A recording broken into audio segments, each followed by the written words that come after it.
Good afternoon, everybody, and welcome to this very important and historic occasion. Thank you to the media and to all South Africans.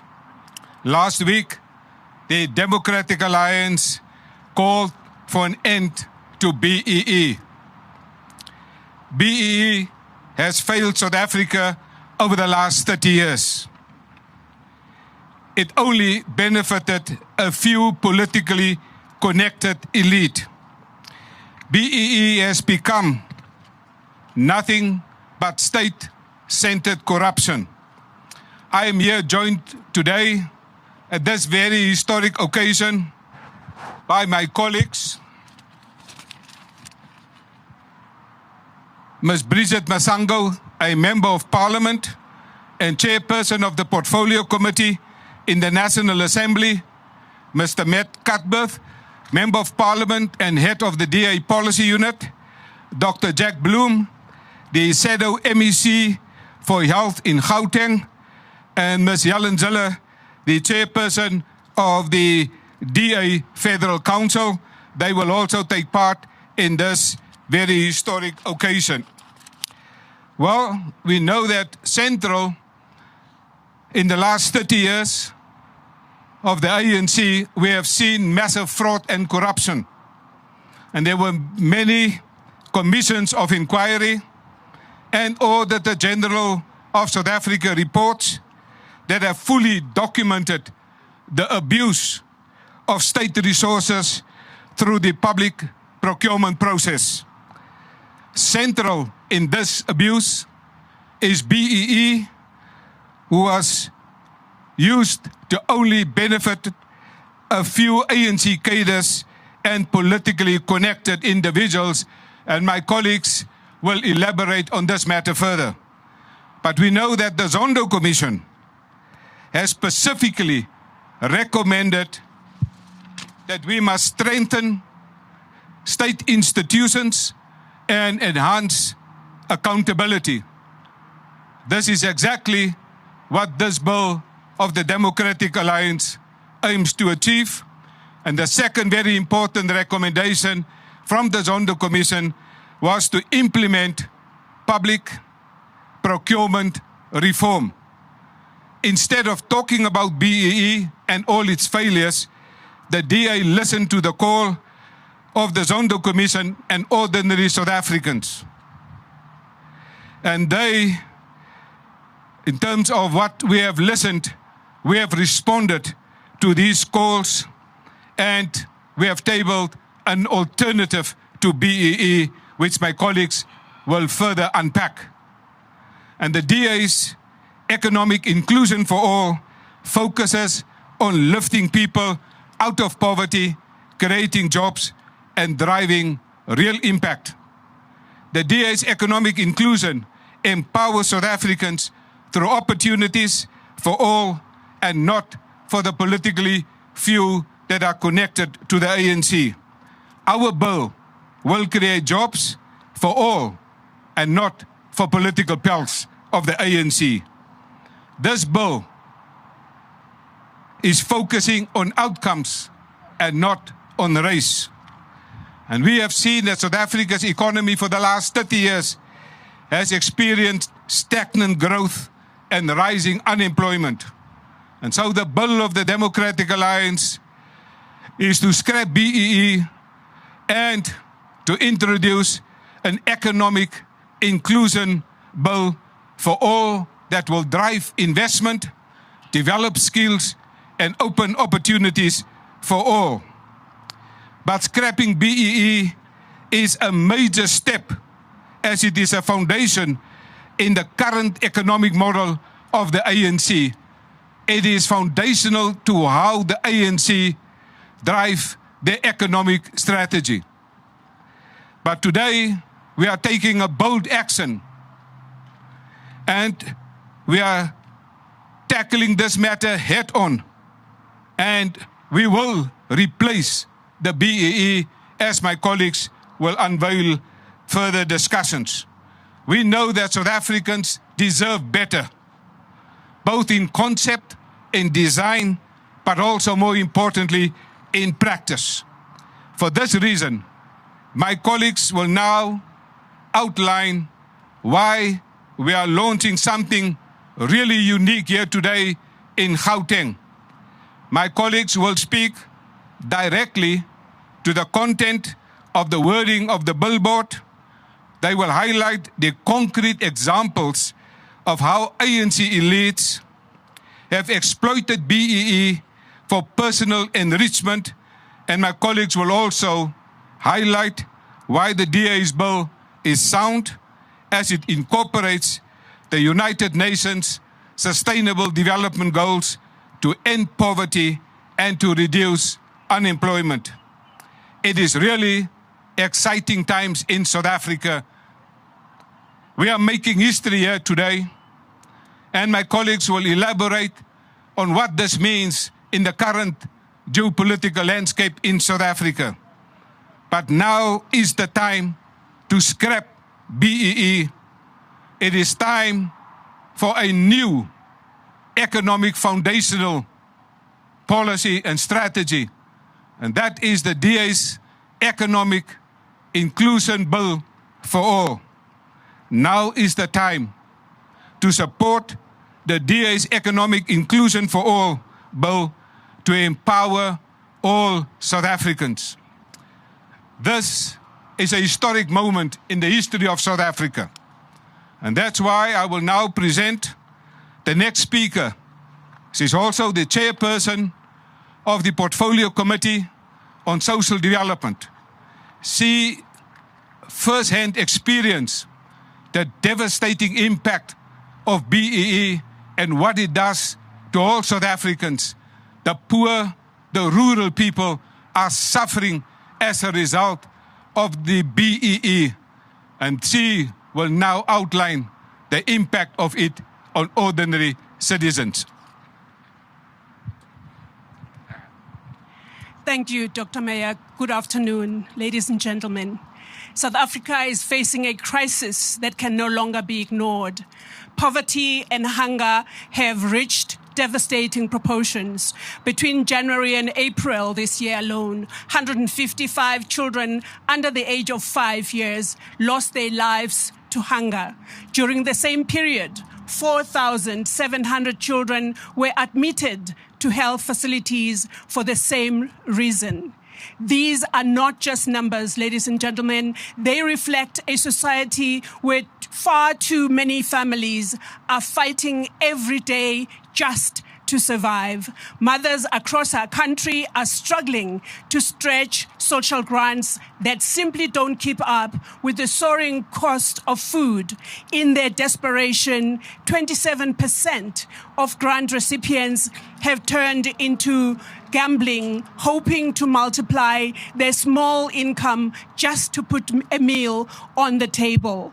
Unemployment is at an all-time high, with many young people having lost hope of ever finding work. These are the hallmarks of an economy that speaks of inclusion but practices exclusion. It's been 3 decades since the promise of economic empowerment was first made through BEE, yet today, too many South Africans remain locked out of meaningful participation in the economy. What South Africa needs is inclusive economic growth that creates real, sustainable jobs and allows every citizen to build a future with dignity. That is why the Democratic Alliance is proud today to be unveiling the Economic Inclusion for All Bill, a bold, urgent, and lasting solution to break the cycle of poverty and exclusion. This bill will empower youth and women, ensuring that opportunities are open to all, not just to those with political connections. It will be guided by need, not race, and by impact, not corruption. Unlike the ANC's failed empowerment policies that have enriched only a few, the DA's Economic Inclusion for All bill will promote social impact, fairness, and value for money in every procurement and empowerment process. Our goal is clear, ladies and gentlemen. It is to build an economy where every single South African has the chance to participate, prosper, and plan without depending solely on grants or connections. With the Economic Inclusion for All bill, we can replace despair with dignity, exclusion with opportunity, and hopelessness with hope. Together with this bill, we can create a South Africa where every single person matters and where economic growth truly means inclusion for all South Africans. Thank you for your time.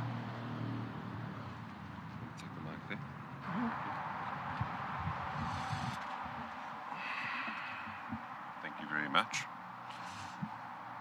Good morning, South Africans, members of the media and colleagues. The DA is deeply encouraged by the outpouring of support by citizens, businesses, and civil society for the Economic Inclusion for All bill. This demonstrates that South Africans across all walks of life want the same thing, an alternative to the ANC's failed BEE policy. Everyone has seen firsthand how this exclusionary system has locked the majority of South Africans out of opportunity, trapped them in poverty, and crushed their hopes of ever finding a job. As a party, we are angry about the fact that 12 million of our fellow South Africans have little chance of ever finding meaningful employment, and worse, 44 million of our people can barely feed themselves. These aren't merely statistics. These are the lived experiences of so many of our people. Take a moment to think of those who go to bed at night not knowing where their next meal will come from. Those who must decide who in the family gets to eat tonight. And those who brave the elements to line up outside a SASSA office because they simply cannot find work. What we have witnessed over the past week is a significant shift in the national mood. It is the collective realization that if we are to grow our economy, create jobs, and live in a more prosperous South Africa, then we need real change now. The shift in the national mood has caused great panic within the ANC's ranks, who fear that they are losing their grip on power to the DA and that their patronage vehicle is under serious threat. This is why their party's national spokesperson called on beneficiaries of BEE to defend it, because the time has come when no one else will. South Africans want genuine empowerment and not the trickle-down redress that has been on offer for the past 30 years. And this is why the DA aims to create a public procurement system that encourages genuine economic empowerment by offering incentives to businesses who invest in the development of the communities in which they operate, by creating jobs, reducing poverty, developing skills, and investing in infrastructure. We call on all South Africans, businesses, and civil society to get behind the Economic Inclusion for All bill by signing our petition at endpoverty@da.org.za. Together, we can send a message to the politically connected cadres that their time is up. As we reveal our billboard,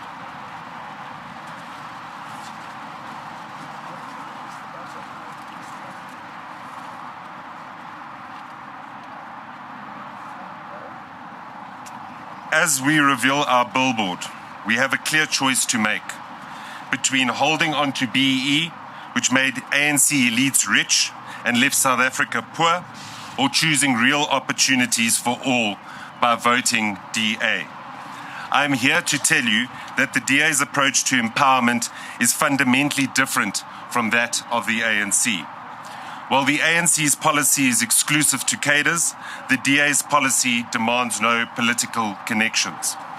Under the ANC's BEE policy, race is the sole criterion, whereas the DA emphasizes needs-based empowerment. The ANC encourages a culture of fronting, while the DA promotes economic inclusion and value for money in procurement. And the ANC continues to exclude small businesses, whereas the DA considers small businesses vital partners in the fight against unemployment.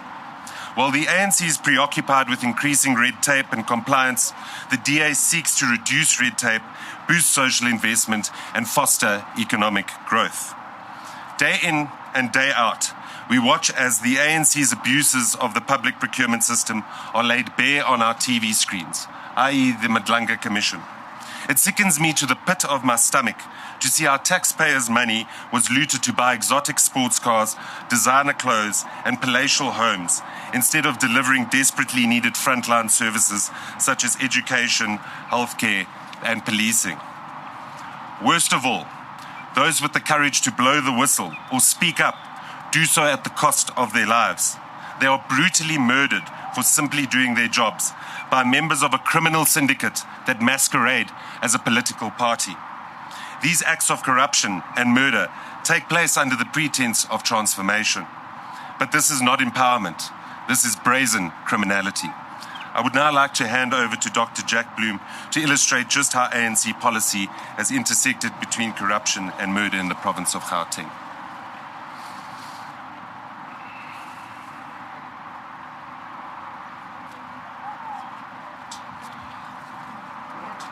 I think it's critical for us to realize the binary choice that we have before us. We have a system that has benefited the elite, those in political power, in the corridors of Luthuli House at the expense of the vast majority of poor South Africans. It's exceptionally important that we change the status quo and that we deliver economic inclusion for all. And the only way that we can do that is by supporting the DA's bill and making sure that we have a system of genuine empowerment that unlocks opportunity, allows people to climb up the social mobility ladder, and delivers a more prosperous South Africa for all. BEE made the ANC elites rich and left South Africa poor. Choose real opportunities for all and vote DA. Over to you, Jack.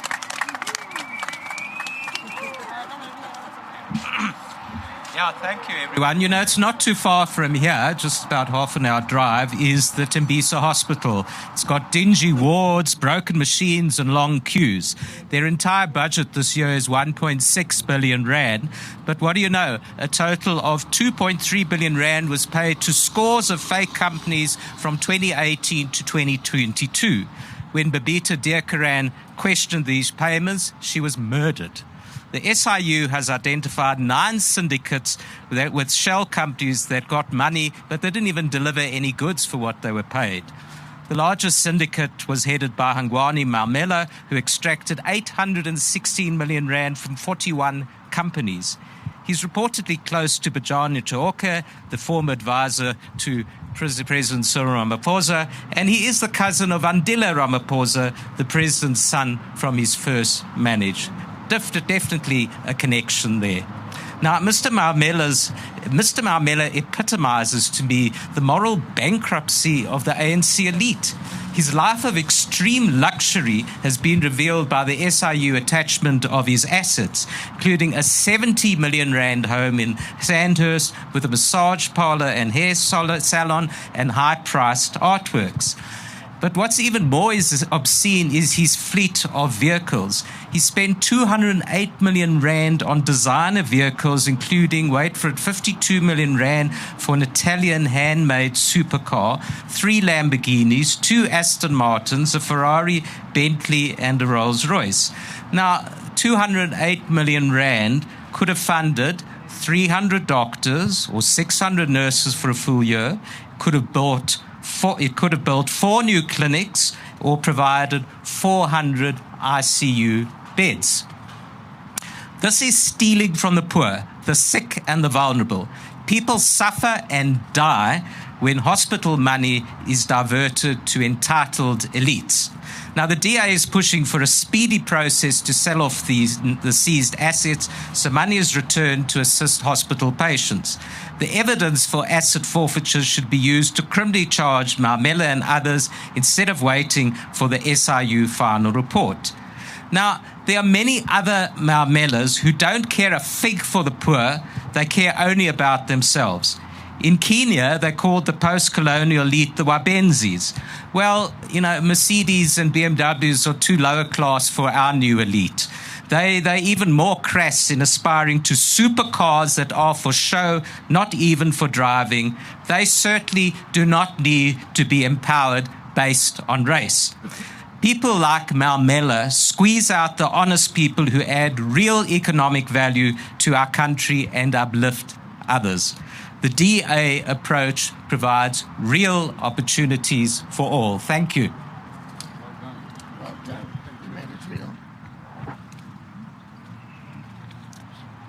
Thank you very much, ladies and gentlemen. Before you, you see the binary choice for South Africa.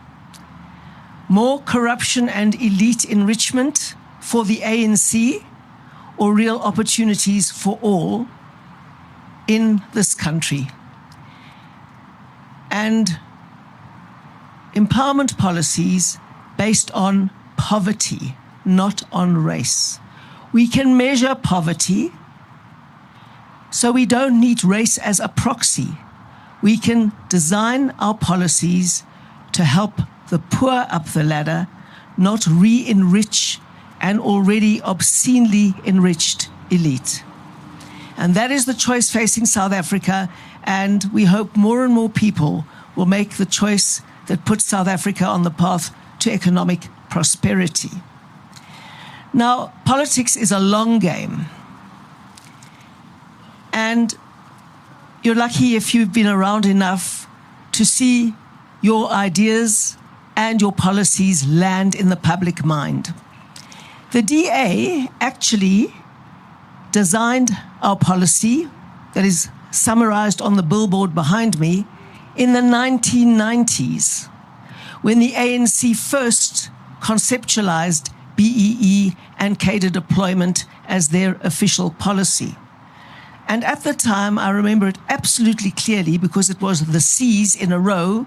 We said cadre deployment would lead to the corrupt and criminal state. We were understating it. Cadre deployment will lead to the corrupt and criminal state. And of course, everybody at the time called us racists. Why not? What else is there to say? They said we were against this because we didn't want black people to succeed. And we said, this is complete nonsense, and you will see over time what happens. And what happened? Criminality and corruption became entrenched and endemic to the point where the corruption is the system in many spheres of government. It's not disrupting the system, it is the system. And if anybody tries to disrupt the corruption, like Thomas and Marie Kluter, like Babito Deokaran, like Boa van Niekerk, they get killed because the edifice of the state, which is the edifice of a party that is a criminal syndicate, cannot be threatened. I've been completely shocked in scratching the surface of Johannesburg to see just how much corruption is the system. And at the time we said this will lead to the corrupt and captured criminal state. And that's exactly what happened. And when Jacob Zuma used to say, I did nothing wrong, I was just applying ANC policy and BBBEE, he was quite right. His capture of the state, his abuse of state institutions, and the application of the policy that has impoverished South Africa is ANC policy. And Jacob Zuma was quite right. Why are you picking on me? Everyone is doing it. Now, of course, that's no excuse in law. But like Jacob Zuma, many, many more people must have their day in court. And the progress of the National Prosecuting Authority on this issue has been a desperate disappointment to all South Africans. BBBEE and state capture have resulted in massive impoverishment for the majority of South Africans. Why? Because the only chance you have of getting a job is if the economy grows. And if there's been corruption in the municipalities, as we've seen, and the money has been stolen, and you don't get water, electricity, refuse removal, sewerage, and all of those services, no one is going to invest. That's why we've seen a mass exodus from many parts of the country to areas that are governed by the DA, And there you see how unemployment comes down. Because when people who have an idea and want to invest see a city and a town that works, their money goes into investing there. In Midvaal, in this province, where the DA has been in power since the beginning, the ANC never ruled Midvaal, unemployment is in single figures. That shows you how DA policy leads to economic growth and job creation. And that is the critical thing you have to learn. In Cape Town, unemployment is 10 percentage points lower than the rest of the country. Why? Because the DA gets value for money, all of the systems work, people invest, the economy grows, and voila, jobs for many, many more people. And that is the choice facing South Africa. It is a choice that people must make now because we are running out of time. This is Joburg's last chance. And it is the last chance in this election for many municipalities and metros. So we are unveiling this billboard today as the culmination of a policy that we formulated in the late 1990s and has now landed on the desk of Parliament in the form of a bill that we would like to make law. And that is the progression, and that shows you why it is worth fighting and continuing to fight and fight, because your radical ideas of 30 years ago become mainstream now. And there's been a big shift, because previously we would have been called, and we were called, racist for this crucial empowerment policy of ours. Today, more and more people say this is the way to go. This is the right way to go to beat poverty and to increase opportunities and to build job creation.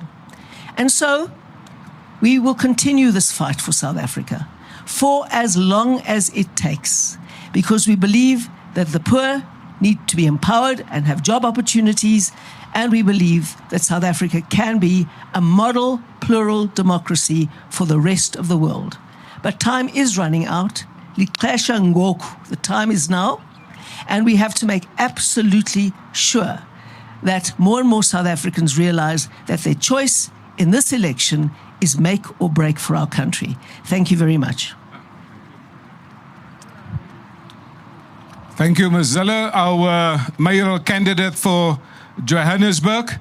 There's a clear choice. You can see the choice on the billboard.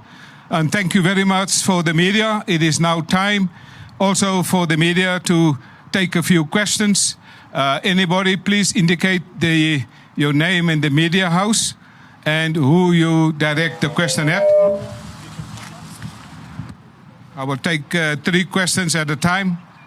Let's start with the lady closer to me. Thank you. The name and the publication. My name is Musibo Pela, and I'm with the SABC. You seem to have a problem with corruption. Why don't you deal with corruption as opposed to collapsing corruption and BEE together? Because what it sounds like is you're saying that black people are corrupt.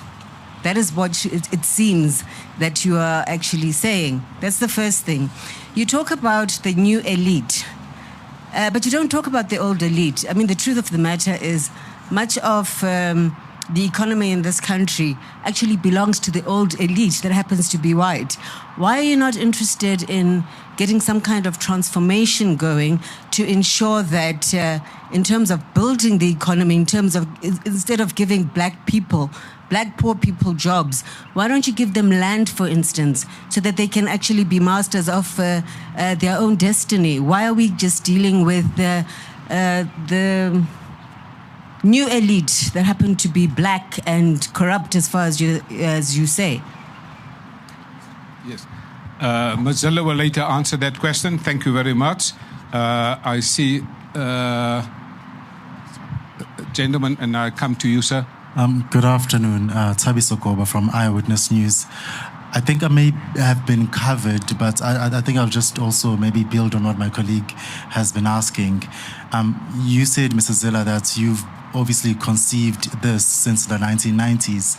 And I just want to ask, by every single metric, economic metric in South Africa, whether that is skills, qualifications, household income, whatever, even land or ownership, private property ownership, white people are still among the highest and black people are at the bottom. I think it's not controversial to say that the economy has not transformed. And when we talk about these statistics about how the economy has not transformed, do you believe that it is a legacy of apartheid, or it's just a fact of like meritocracy, that maybe white people work more harder than other races, and that's why obviously they're at the top of every economic metric? That's my question. Thank you. Thank you very much. Ms. Zille will answer those later. This is the last question for this round, and then we come to you, sir. No, thank you very much. My name is Lunga. I'm from the Mail and Guardian. Look, I just wanted to find out on the issue of saying, the ANC obviously has come out to say they're not going to support you on the BEE thing, even if you table it in Parliament. Is the strategy of the DA that you're going to Armstrong, maybe the ANC, with how you did with the VET in Parliament? And secondly, here in Gauteng, the EFF has demanded that for you to basically put the motion against the Premier, you must go and apologize to them first before they can listen to you. Is that something that you are going to try and speak to the EFF in ensuring that you apologize for what you've called them in the past so that they can support your motion?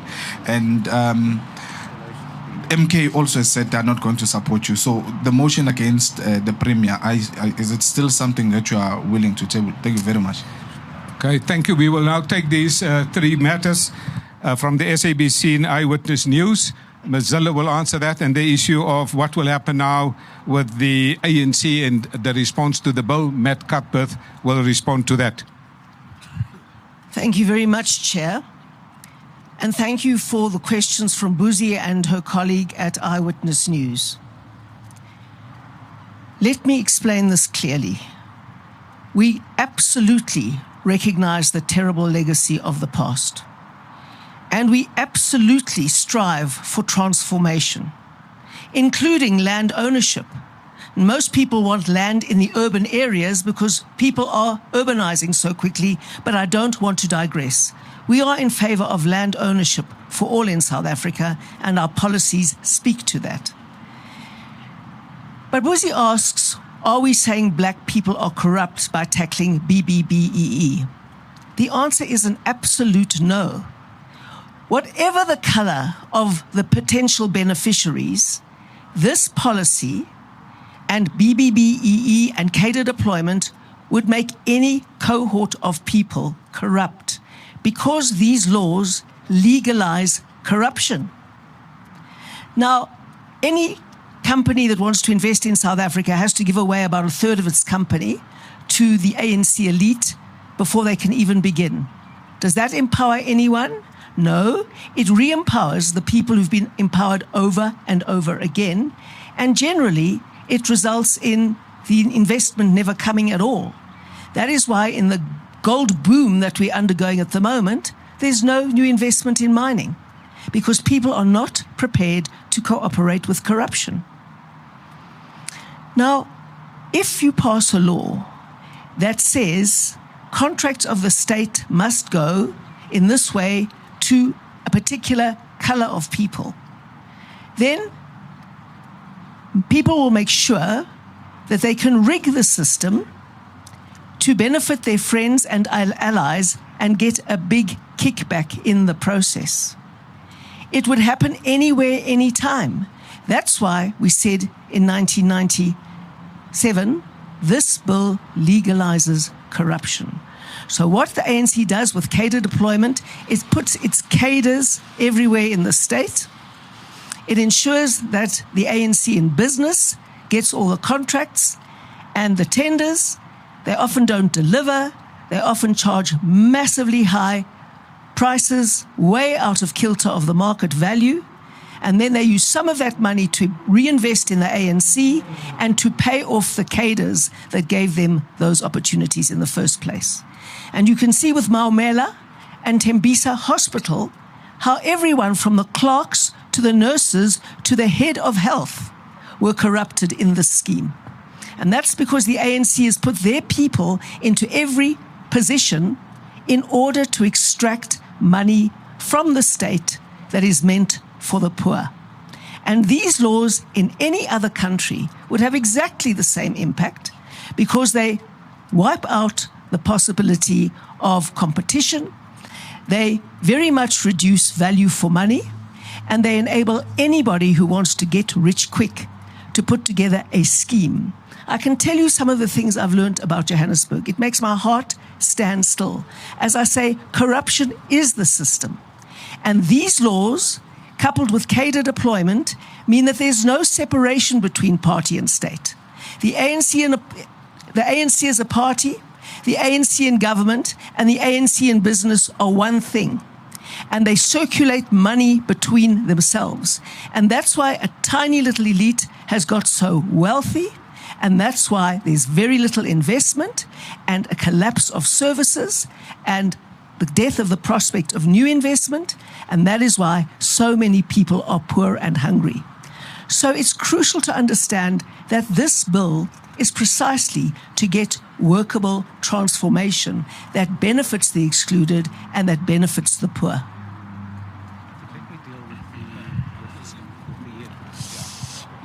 Thank you very much for the questions, Lunga. So, as I indicated at last week's press briefing, this is the start of our process. We launched our bill last week.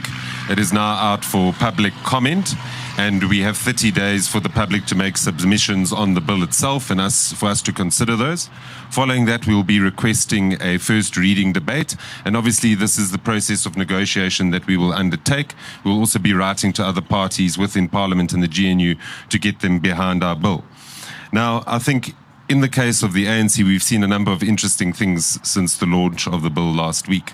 We've seen a number of leaks in the Sunday Times. We've seen in the City Press that there are a number of ANC NEC members who are undisclosed at this stage, but think that there needs to be true reform of empowerment policy because it's failed to uplift the vast majority of South Africans. And I think that that shows that the ANC's outward opposition is not necessarily a sentiment that is shared internally. And that would be the first point that I make. I think the second point is that following on from our win on the VAT hike and the fact that we were able to exercise power over the ANC for the first time, and I think that voters now believe that the DA has the ability to exercise power over the ANC, whether that be in the GNU itself, whether that be in Parliament, or whether that be through lawfare. And we had a very, very telling statement which was made by the Secretary General of the African National Congress yesterday, where he basically acknowledged that they have lost power to the DA. And that shows me psychologically the ANC is broken as an organization, and one of their cornerstone policies in the case of BEE is under significant threat. And I would add to the conjecture that if that particular ideological foundation of the ANC goes, you're not going to see an ANC by the time we get to the 2029 polls. And I think that this is a key dynamic. Lastly, I would say there's a significant shift in the national mood. We look at publicly available polling. It's been quoted in the media over the past week. And I think that people are so tired of being excluded from this system and not having opportunity to be able to put food on the table at home, to be able to uplift their families, and ultimately to be able to live a prosperous life, that they want an alternative that works for them, that includes them, that seeks to empower them, and ultimately one that doesn't simply re-perpetuate the injustices of the past. And I think that's the most critical point that we need to take here. Thank you very much. Sorry, I'll be very brief about the motion conference. We're not apologizing to any other party. They must consider the motion on its merits. If they feel that Premier Panyaza Lesufi, despite flagrant illegalities and incompetence and corruption, deserves their support, well, then they must vote against it. And if they think he needs to remove, well, then they must vote for it. It's as simple as that. That's the choice that we're faced with. That's how we're placing it before the legislature, and hopefully we do get rid of a very big promises, but massive dysfunction. Premier, it's time you went. Thank you. Thank you. That was the first round of questions. I I made a commitment, sir. I'll take yours, and then yourself, and then the lady. Next round, I'll come to you. Yeah. Thank you. Your name and your... Thank you very much. Media. Usipamandla Koke from ENCA. Is it the view of the DA and an acknowledgement that at least the concept of the BEE was designed to address the injustices of the past? And I know you don't want to talk about race, but in the political context of South Africa, everything boils down to race because of the historical past. Would it have been better for the DA to work with those who are willing to have the BEE as a policy reformed and to benefit all rather than to call for its scrapping? That's number one. Number two, is it true that you are talking to the ANC about this? Number three, Ms. Zille, perhaps as a side issue, Moody's has said that Johannesburg or the city of Johannesburg's finances are pointing to a positive direction. What is your comment in that regard? Thank you. Okay, thank you for that question from ENCA. Ms. Zille is making notes. Thank you very much. Yes, ma'am? Ndando Tukwana from Bloomberg News. Goke has covered some of the questions, but just on the articles that Matthew is citing that the NCE is willing to talk to the DA about reforming this legislation, have they actually made a formal approach to you guys to have a sit down about that conversation? Thanks very much. Thank you very much, ma'am. That's from Bloomberg. Yes, sir. My name is Samkele Masego. My question boils down to KwaZulu-Natal. National Freedom Party has said that they want to pull out of that coalition, lost confidence in the Premier. Tamintulu, what is the DA's posture, particularly on that debate, noting that you are in the government of provincial unity within that province? Then secondly, Johannesburg, you speak about a corruption system in the city of Johannesburg. Moody's has just said that Johannesburg finances are on the positive upspring. What would be the key factors that you would bring in as Helen Zille to try and fix what you perceive as a broken system in Johannesburg, particularly when you look at infrastructure in the province when it comes to water reticulation, where areas, affluent areas such as Sandton can go by for weeks on end without water. On the issue of policy, President Ramaphosa, speaking recently, said that BEE is going nowhere, noting that he's currently on a state visit abroad in Switzerland and many other countries with your leader, John Steenhuisen, in his capacity as a Minister of Agriculture. Have they had an opportunity at dinner, over a glass of wine, on your proposal of scrapping broad-based black economic empowerment? Then lastly, we speak about fronting. Broad-based black economic empowerment, in many instances, the biggest beneficiaries of BEE become white Afrikaner business, whom co-opt black leaders into benefiting from this particular policy.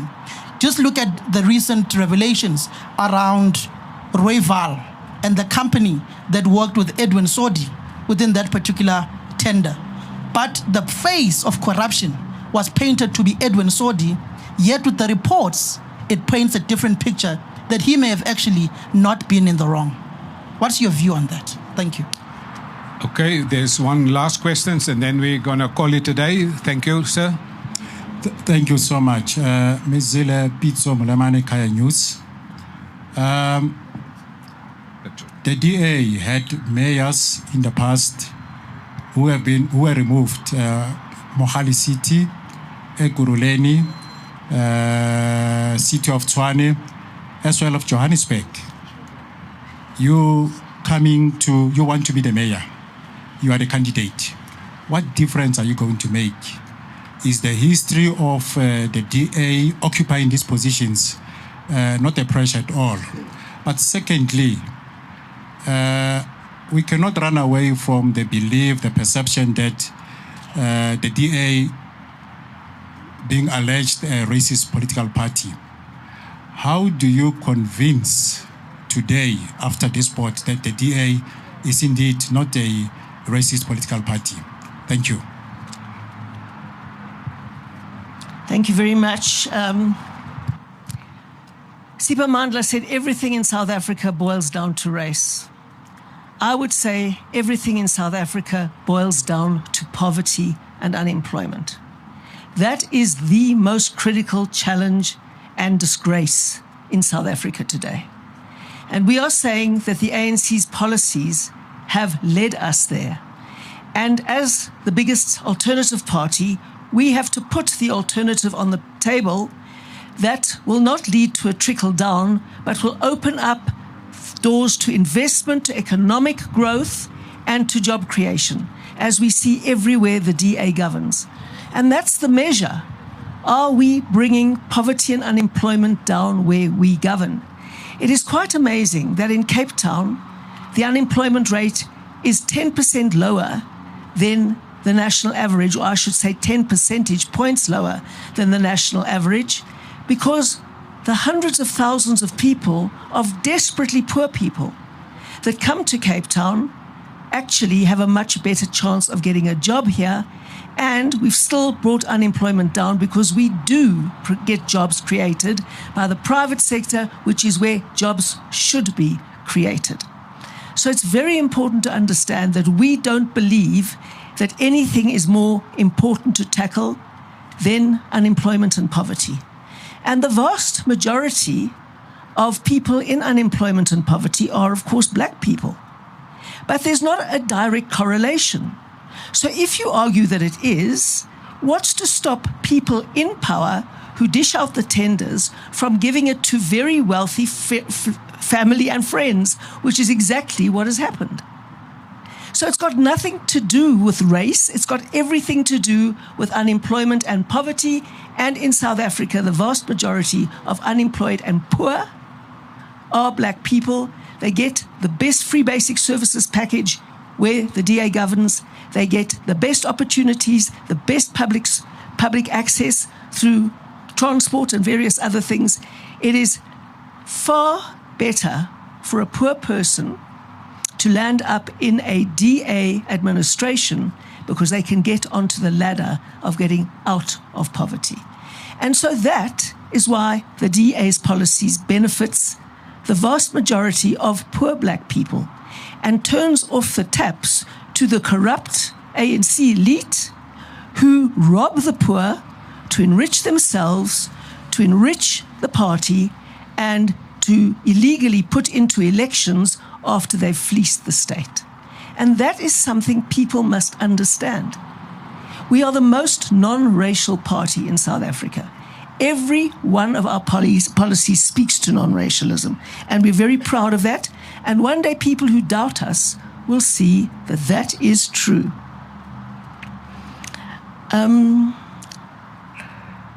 Okay, was it aimed at the right thing? Okay, right. Then, Joburg finances going in the right direction.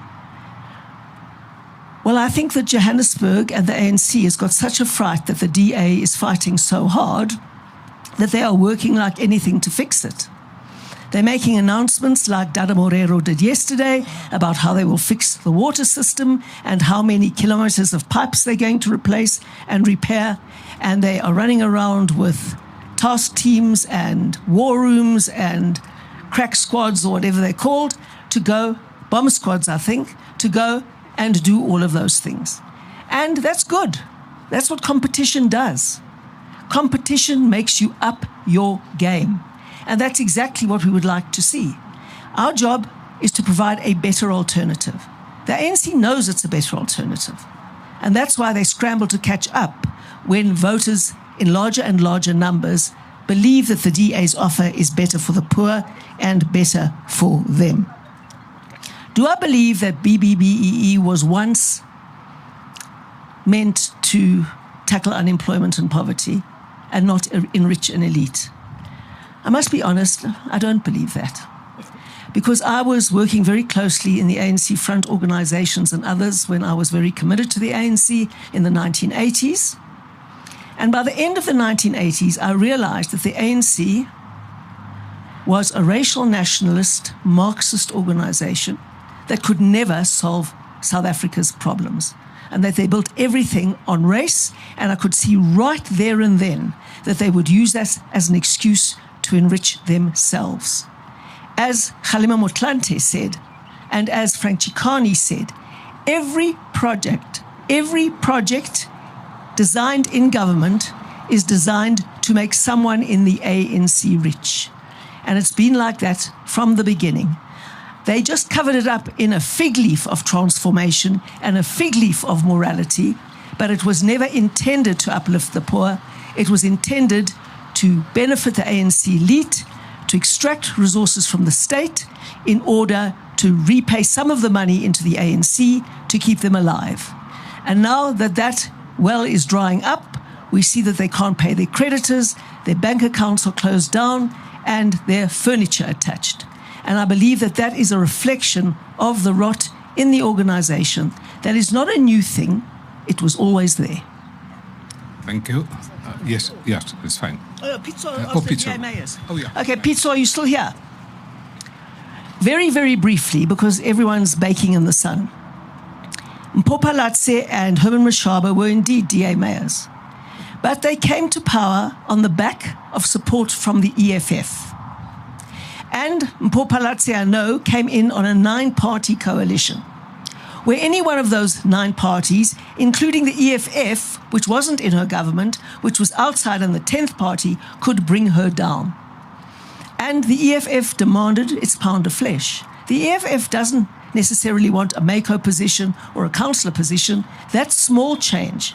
They want to be able to appoint the people in the administration who dish out the tenders and contracts. And I know exactly the path that was followed to effectively give city power to the EFF. That was the result of them demanding their pound of flesh for supporting our mayors. So we're never going to do that again. We've learned our lesson. And I want to tell you very clearly, if voters want to get people out of poverty, get their economies going, and get their cities fixed, they have to give us enough votes to do that. Thank you very much. We also know that every year Stats SA and the Auditor General reports on the performances of all the municipalities across South Africa. And you've heard what the President said himself. Go and learn from the DA. We are telling now to the President, come and learn from our economic inclusion bill for all, because every year from the Auditor General, we hear 4 things. Best service delivery in terms of refuse collection, DA mayors. Best service delivery in terms of water provision, DA mayors. Best service delivery record in terms of electricity provision, DA mayors. Best record for sanitation, DA mayors. Year after year, Stats SA and the Auditor General documents these successes of DA mayors. There were questions now about, are we talking to the ANC? What is happening? And I'm leaving this last question to Matt Cuthbert. Thank you very much, Dr. Mayor. Just to round off in terms of a formal approach, we would welcome the colleagues who have been responsible for the leaks in the various articles to approach us. Thus far, we have not formally approached the ANC, but we'll be writing to all parties in the GNU, as well as in Parliament, to get support for our Economic Inclusion for All bill, because we think it's important as the crucible of national debate for us to discuss reforming empowerment policy in this country so that it no longer caters to just an elite crew of politically connected individuals, but rather that there's true economic impact and inclusion through an alternative policy. I can't comment on John and Cyril's conversations abroad. I haven't spoken to John in a day or so, but I'm sure you could direct that question to him at a later stage. And maybe just to add one final point, is that in any ANC policy document predating the transition to democracy and any other manifesto of some sorts, or just the general discussion with, the Freedom Charter and so forth, there was no mention of black economic empowerment as a policy. This was cooked up in a boardroom with big established business who wanted to buy out political entrepreneurs within the ANC. And fundamentally, this is what created a system of exclusion rather. And the ANC, I think, have been very effective at selling the snake oil, that this is somehow their own original thought.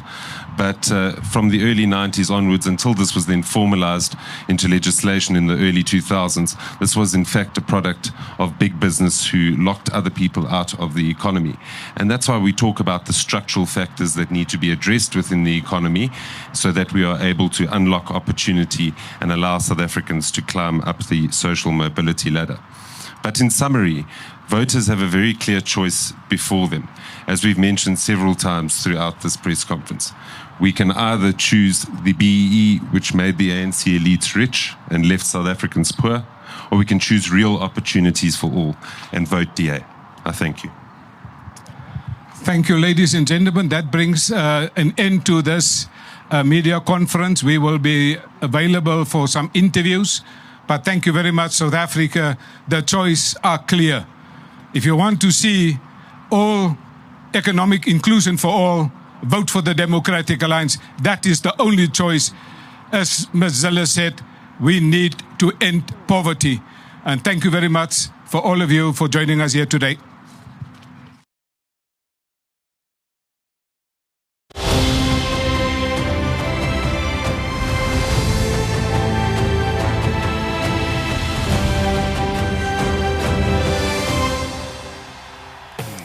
Thanks for watching. Join the mission to rescue South Africa. Like and follow us on Facebook, TikTok, Instagram, and X. Subscribe to our YouTube channel and hit that notification bell. Join the DA, because the DA gets things done.